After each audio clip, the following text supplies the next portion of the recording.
The talkative turtle.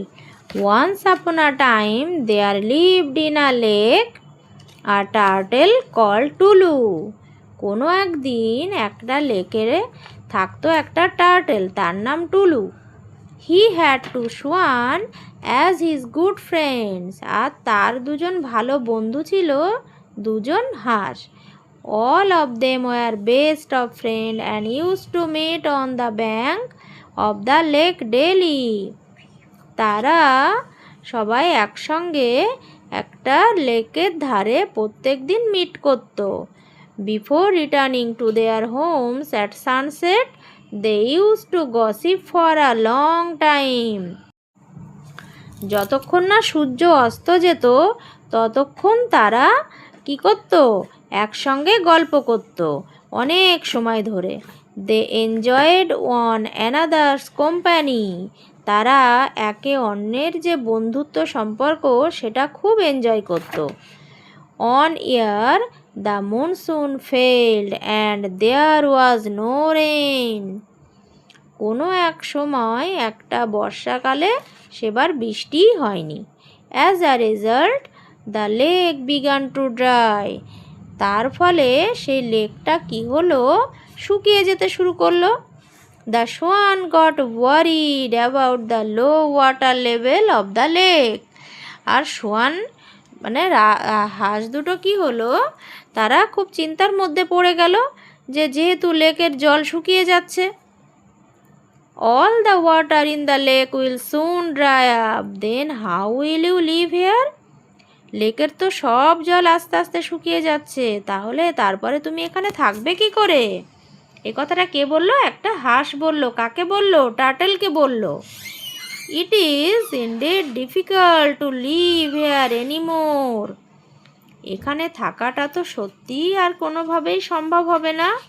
Dear friends, please. আমার প্রিয় বন্ধুরা, আমাকে দয়া করে হেল্প করো।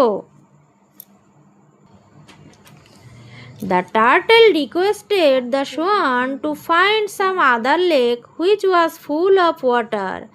তখন টার্টেল রিকোয়েস্ট করলো সেই হাঁসদেরকে কি করতে? যে এমন একটা লেক খুঁজে বেড়াও বা খোঁজো যাতে পুরো জল ভর্তি আছে। Then he told them to find a strong stick also. তারপর তাদেরকে একটা শক্ত লাঠিও খুঁজতে বলল।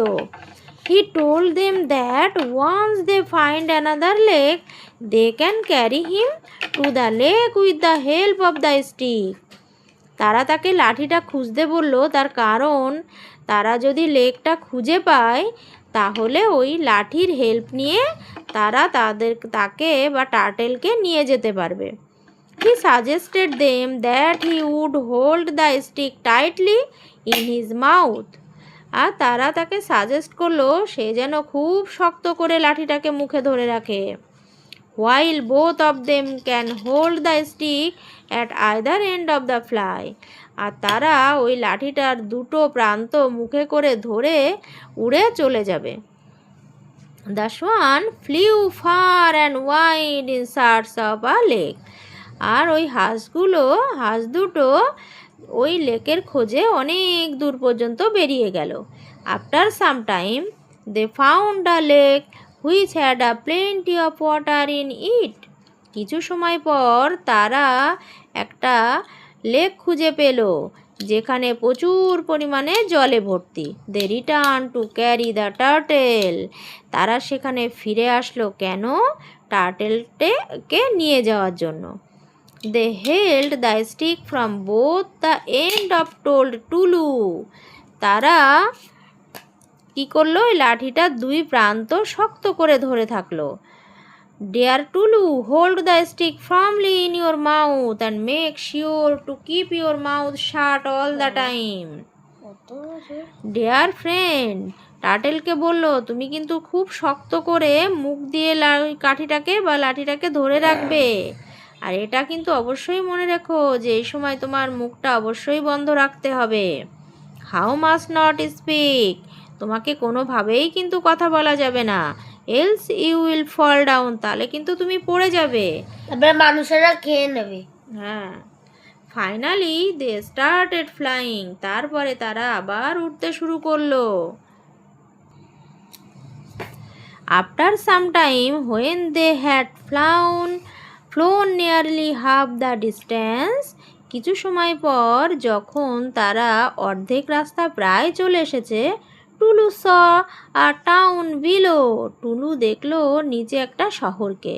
The people of the town were starting at the sight of two swan carrying a turtle in the sky. আর নিচে থেকে মানুষেরা দেখলো দুটো হাঁস একটা টার্টেলকে লাঠির সঙ্গে মুখে করে নিয়ে যাচ্ছে আকাশে উড়ে। Look at that! See how two birds are carrying a turtle with the help of a stick. দেখো এই মানুষেরা কি বলছে, দেখো কিভাবে দুটো হাঁস বা দুটো পাখি মুখে করে একটা লাঠির সাহায্য নিয়ে একটা টার্টেলকে নিয়ে যাচ্ছে। অন হিয়ারিং দ্য নয়েজ, এমন চেল্লামিল্লি শুনে Tulu opened his mouth to speak. Tulu মুখটাকে খুললো। কেন? হোয়াট ইজ দ্য ম্যাটার, কি হয়েছে, ব্যাপারটা কি? হোয়াই আর পিপল শাউটিং, কেন মানুষেরা এত চিল্লাচ্ছে? অ্যাজ সুন অ্যাজ টুলু ওপেন্ড হিজ মাউথ, যখনই টুলু তার মুখটা খুললো, হি ফেল ডাউন, সঙ্গে সঙ্গে সে পড়ে গেল। The swan could do nothing to stop him from falling on the earth, আর ওই পাখিরা বা ওই হাঁস দুটো তাকে কিন্তু পড়ে যাওয়া থেকে কিছুতেই আটকাতে পারলো না। অ্যাজ হি ফেল ডাউন, যেই সে পড়ে গেল, the people of the town caught him and made a feast out of him, আর ওই শহরের মানুষেরা তাকে ধরে ফেললো এবং তাকে কি করলো, তাকে নিশ্চয়ই রান্না করে খেয়ে ফেললো, তাই তো? Story from the thank you all. তোমরা গল্পটা বাড়িতে পড়বে, দেখবে খুব মজা পাবে। Bye by.